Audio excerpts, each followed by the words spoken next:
Maayong adlaw! We are here today in the mystical island of Central Visayas, the island of Siquijor. This province is made up of 6 municipalities, all home to many of the country's stories of magic and wonders. In this 2-part episode, we visit them all and dive right into the middle of the province's beauty, all 343 square kilometers of it. Join us today as we discover and learn more about life, as told by the Siquijoros. This is Imagine Philippines, Siquijor. We're off to our next stop, one of Siquijor's must-tries, spelunking in the Cantabon Cave.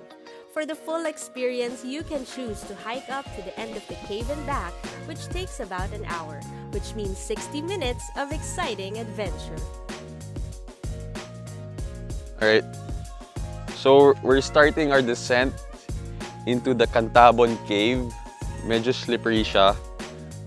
But they say it's worth the hike, no? So it rained a bit, but slowly and safely we'll get there. Alright, so we're entering the entrance of Cantabon Caves. So Audrey, watch your steps. So as you can see guys, sobrang narrow na daanan siya. It's really tricky and it's a bit muddy, slippery, no? So dahan.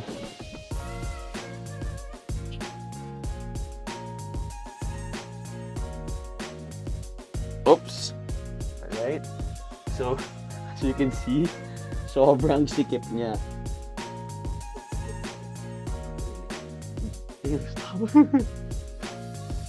Alright, so we're gonna have to crawl. If you can look at the camera ahead, look, we have to crawl a bit. So it's hard to see, no? This is probably the hardest physical thing we've had to do, no? Since starting the series. Alright. Located just at the feet of Mount Bandilaan, the entry point of Cantabon Cave is just a mini trek away. What was that experience? Not yet there yet, pero how was it so far for you? Yeah, I don't think it's even halfway, pero mahirap yung pagbaba, and if you don't have these hard hats, I don't think you're gonna be surviving the cave. But the cave is nice. It's something that you don't see every day anywhere at all. Yeah. So we have a few more mag-squat tayo till we get there, no? So let's see. So straight ahead. This small opening is surprisingly the entrance of this 800-meter-long cave. For safety, the local guides here require hard hats and flashlights before navigating the cave, which can be rented beforehand. Alright, so we're at the end of the trail for the Cantabon Cave. To my right is a giant white limestone figure. Apparently, during the Holy Week, people flock to this part of the cave and drink from the water here because it has healing powers. So, also behind me is the pool, which is we've been hiking for almost an hour now, no? So the team and I will take a refreshing dip. So tara.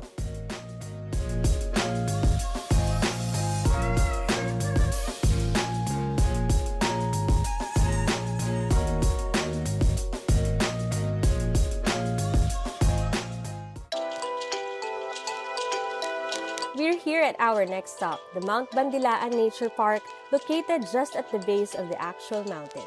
This well-preserved lush greenery boasts different species of animal and plant life and is a popular spot for stations of the cross procession. We're here right now at the Bandilaan Trail. It's said to be the highest point here in Siquijor. It's also very famous for its different flora and fauna. And an interesting tip is that the local faith healers who get their ingredients from this very place. Being the highest point in the entire province, the mountain's peak promises an unforgettable sight. This entire island in a 360-degree panoramic view. We're here right now at the top of Mount Mandilaan, and it is said to be the highest point in the province of Siquijor. It's roughly 550 meters above sea level. So kahit nakakapagod yung trek, mataas yung steps na tinake namin dito. Sobrang breathtaking ng view and you will surely love it here.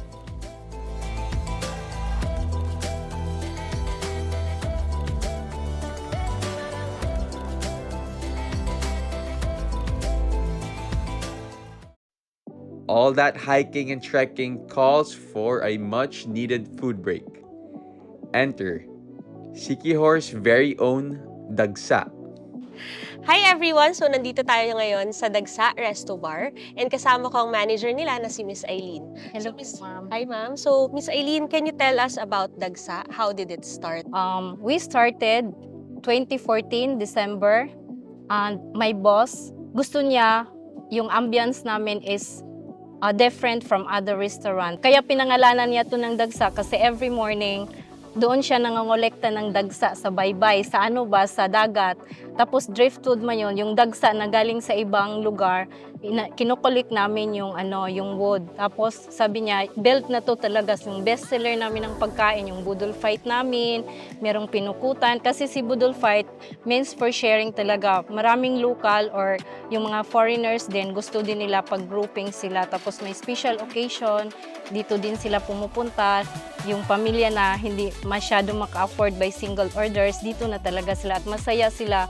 Open lang kami sa lahat, hindi kami yung stricto or may corkage sa mga drinks. Meron, pero na talaga yung low price talaga. So sobrang affordable din po nito na ma'am kasi ito po ba yun? Yes, that's the budol fight. So this is around how much lang po pero ganito na kadami yung That's for 5 to 6 persons for 2,000 pesos. Pork sinigang, the soup, grilled pork chop, grilled squid, grilled bangus, and then roasted chicken, buttered shrimp, and then we have also watermelon, we have the sea urchin, and then Jack Daniel sauce. We have also this one, the pinukutan. If they don't like the budol fight, they have choices, they have option.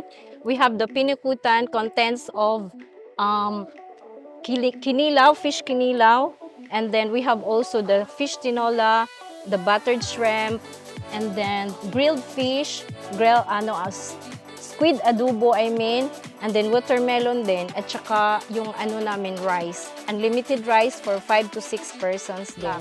This is Dagsa Resto Bar. I would like to invite everyone to come in our place. We have a beautiful ambience, native from Sulangon, San Juan, Siquijor.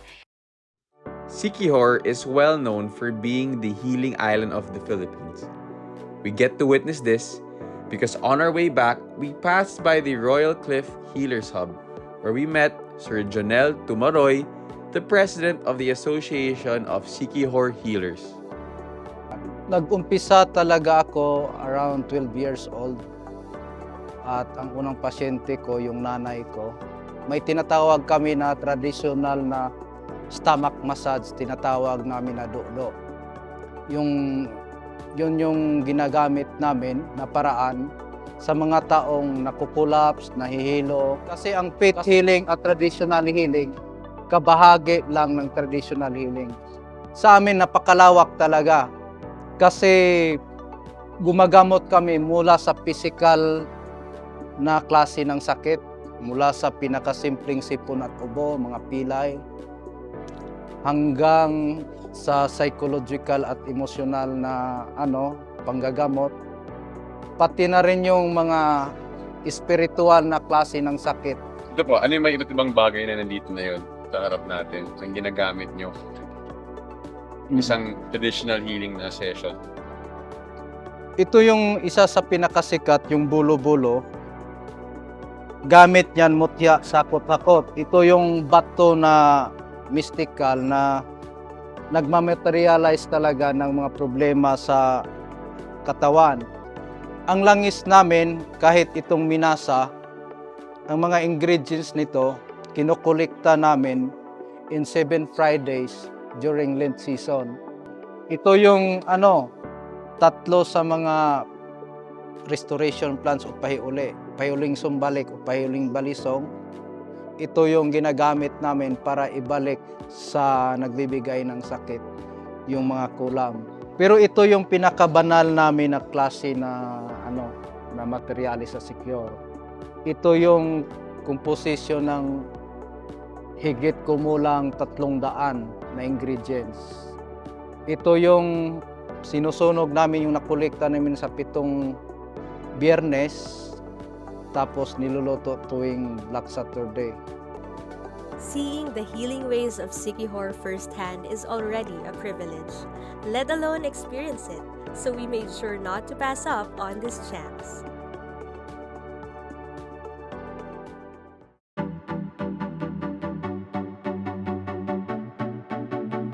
We told you to expect the best of nature here in Siquijor, and that's exactly what Cambugahay Falls is all about.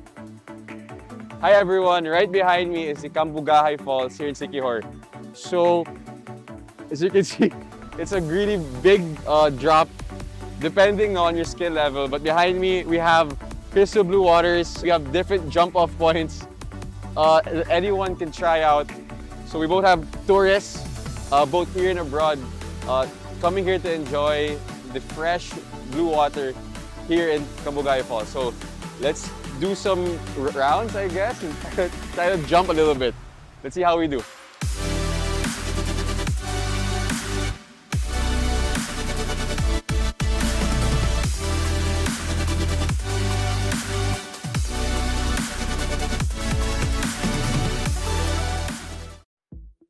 We dropped by the famed Siquijor Boulevard.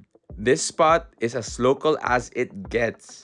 For many locals of Siquijor, this boulevard is the birthplace of many good memories and amazing stories. Alright, so we have a very special guest with us tonight, Attorney Dale Tudtud, Chief of Staff of Governor Jake Vincent Villa. Attorney, thank you for joining us to have dinner. It looks like we have a lot of food in store for you. And tamang-tama, ang dami nating activities kanina, so let's go and eat. Alright, guys. So, Thank you. So, Attorney Dale, kanina we were talking about tourism in Siquijor. How has it been, no, since the pandemic has ended and the island's been opening up to more tourists? So the pandemic actually shut down tourism at one point, along with everyone else. But that didn't stop our efforts to develop our tourism. Actually, we took the opportunity to actually develop and rehabilitate our tourism sites. For example, Salagdoong Beach. We wanted to get back to nature. We wanted to restore the natural beauty of our resources. So right now, we're trying to rebuild our tourism as we open up to the world, but we want to do it in a sustainable way. That's Gov's vision.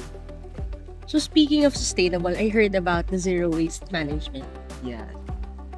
Actually, the zero waste management was implemented a couple of years ago, and it's developed to a point where our single-use plastic law has actually drawn eyes from around the world. We were actually acknowledged by many foreign delegates who came here just recently as they want to observe our island's practices. As we recently got an award for being the only zero-waste island in the country, if I recall. Yes. As the smallest province of the Philippines. Yes. Because it's so small, the people here have a very communal family vibe. So you really do feel like you are part of a family in Siquijor. That's why it reflects in the way we react and how we deal with people as well. You're the first, no? Siquijor, it's really a family people down here. So, I don't wanna stop us from eating. So, kaunta. Alright, guys. Enjoy lang mo. So, as our episode comes to an end, we're not yet saying goodbye to Siquijor. Because in our next episode, we plan to showcase more of the island's beauty. You don't want to miss it. Beautiful and enchanting, Siquijor truly is the mystical island of Central Visayas. So what you hear about Siquijor is true. This place is incredibly magical. But more than just the legends and tales, it's really what you can see from the eye that will tell you that the magic here is real. Labyrinth-looking caves, awe-inspiring waterfalls, pristine waters, and thrilling activities. These are the stuff of paradise. Everything about this island is captivating. So join us again in our next episode as we unveil more of the island's wonders. This is Imagine Philippines, Siquijor.